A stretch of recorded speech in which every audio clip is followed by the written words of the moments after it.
TV qu'il n'y a aucune volonté de mettre les ONG à l'écart. Au contraire, dit l'Élysée, une salle de travail comportant 25 places était prévue et installée au plus près du sommet pour permettre aux Sherpas des différentes délégations de pouvoir échanger avec les ONG, une proximité inédite dans un G7. Voilà ce que répond l'Élysée. Non, là on est face à une communication de crise de la part du gouvernement qui réagit, qui commence à réagir parce qu'il y a un bad buzz autour de ce boycott. En réalité, tout ça est une mascarade. Depuis que la France a pris la présidence de ce G7 depuis le début de l'année, les conditions de participation de la société civile ont été déplorables et ont été tout sauf normales. Et là, en dernière minute, on se heurte effectivement à une volonté politique de la part d'Emmanuel Macron de tenir les ONG à distance et de leur empêcher de faire véritablement leur travail, c'est-à-dire de nourrir le débat public et le débat politique, diplomatique, avec leur expertise et avec leur analyse. Voilà, Qu'est-ce que vous reprochez concrètement à l'Élysée en fait? Qu'est-ce qui s'est passé? On a eu d'abord dans les phases de préparatifs toute une série de rendez-vous avec la présidence qui ont été annulés au dernier moment les uns avec les autres. On se retrouve avec une tentative d'instrumentalisation en bout de course, puisqu'on a un déjeuner qui nous est proposé mais qui ne sera pas une réunion de travail. C'est-à-dire qu'on va juste participer à la mise en scène de l'Élysée, faire de la figuration pour permettre à Emmanuel Macron de dire oui, on a un sommet ouvert, inclusif, on consulte la société civile, alors que ça n'est pas le cas. Et sur place, ce qui nous est proposé, effectivement, c'est d'être parqué gentiment dans une gare sans avoir aucune garantie sur les accès. Ce qu'on nous dit, c'est une salle de travail auquel vous pourriez avoir accès, salle de travail donc où il y aurait 25 places, et vous auriez aussi accès à la salle de presse.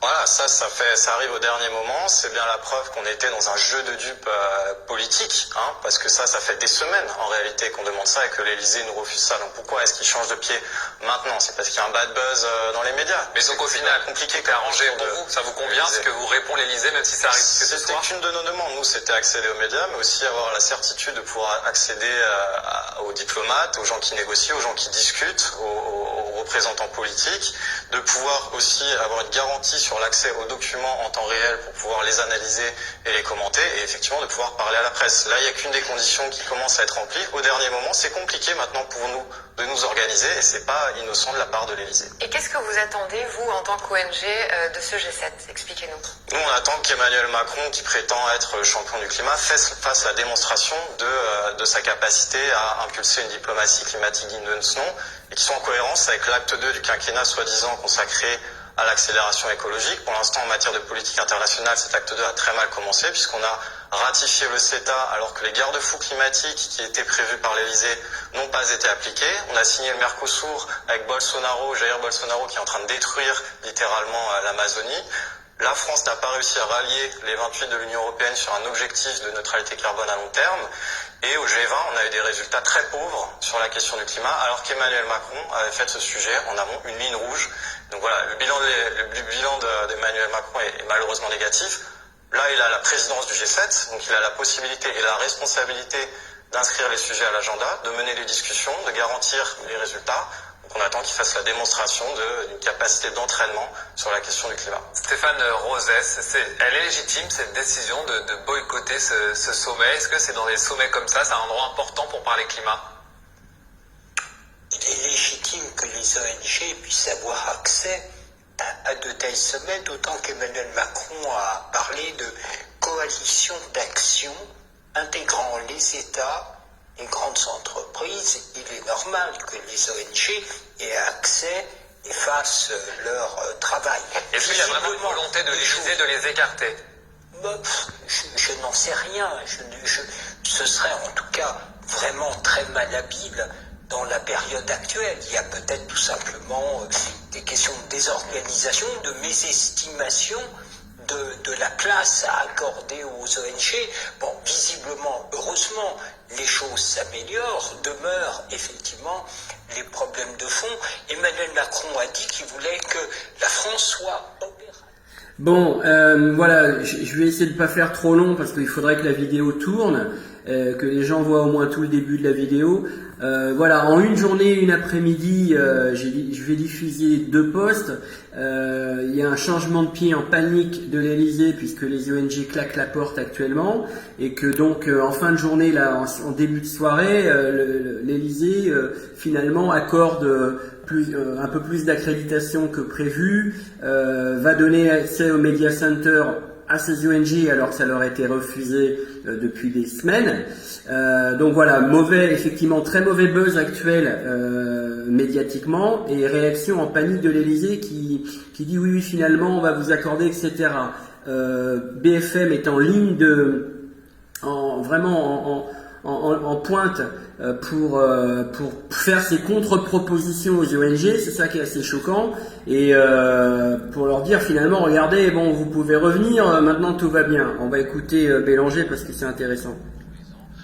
Aux chefs d'État des économies les plus importantes, au moins de se coordonner. C'était le cas en 2008, et d'ailleurs c'est à cette occasion qu'on a estimé que le format G7 était plus suffisant, plus pertinent, qu'il fallait donc créer un G20, c'est la bonne idée de Nicolas Sarkozy. C'était le cas aussi en 1998, au moment de la crise des dettes. Bon, il parle d'autre chose. Voilà, je vous fais ça en direct parce qu'effectivement il n'y a pas de replay avec BFM, donc c'est un peu plus compliqué. Mais c'est suffisamment grave ce mépris qu'il y a par rapport aux ONG. Je vais vous envoyer dans le post, je vous ai mis des petits commentaires pour expliquer un petit peu en détail. Mais je pense que vous trouverez d'autres informations complémentaires. Bref, il y avait vraiment une volonté de ne pas leur permettre de travailler, de rencontrer les diplomates, d'avoir accès au Media Center, donc pouvoir travailler médiatiquement pendant le G7 à l'international, relayer les infos, les débats. De la part de Macron, tout est dit. Cette duplicité et cette hypocrisie, cette imposture écologiste de Macron, elle lui pète à la gueule aujourd'hui et il y a une vraie panique. Voilà, c'est intéressant de voir tout ça.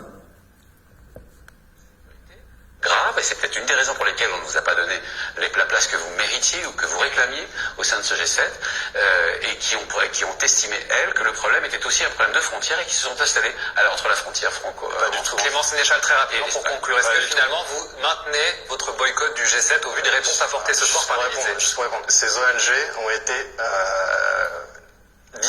mises à distance par l'Élysée parce qu'elle ne voulait pas, l'Élysée ne voulait pas leur laisser accéder aux zones de l'Élysée tente de sécurité rattraper le coup ce soir. C'est la dernière Biarritz. information. Quelle est votre position? Est-ce que vous maintenez le boycott? Pour l'instant, on maintient le boycott. Il y a une discussion au sein des ONG pour savoir quelle est la meilleure mais attitude à adopter. Pour l'instant, nous, il est probable qu'on maintienne notre décision. Et ce contre G7, il est justement là pour critiquer la légitimité de ce G7. Mais Emmanuel Macron est en train de leur donner raison. Il est en train de mettre à distance les ONG du G7 officiel. Merci beaucoup pour votre témoignage, Clément Sénéchal, porte-parole. Bon, vous avez vu, c'est quand même très très choquant l'attitude de BFM, c'est-à-dire que là, on leur demande, bon, est-ce que vous maintenez le boycott?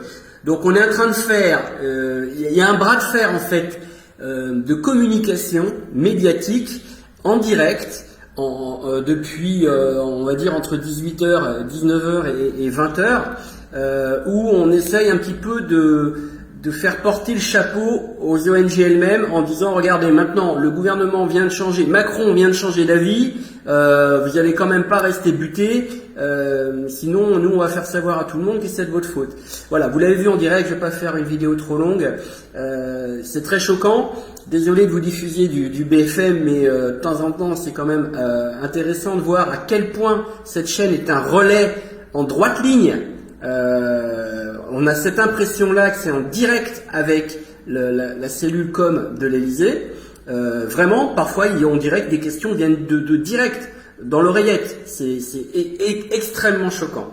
Voilà, et c'est pas la première fois qu'on l'observe, mais là, vous avez pu le voir. Je pense que ça se voit.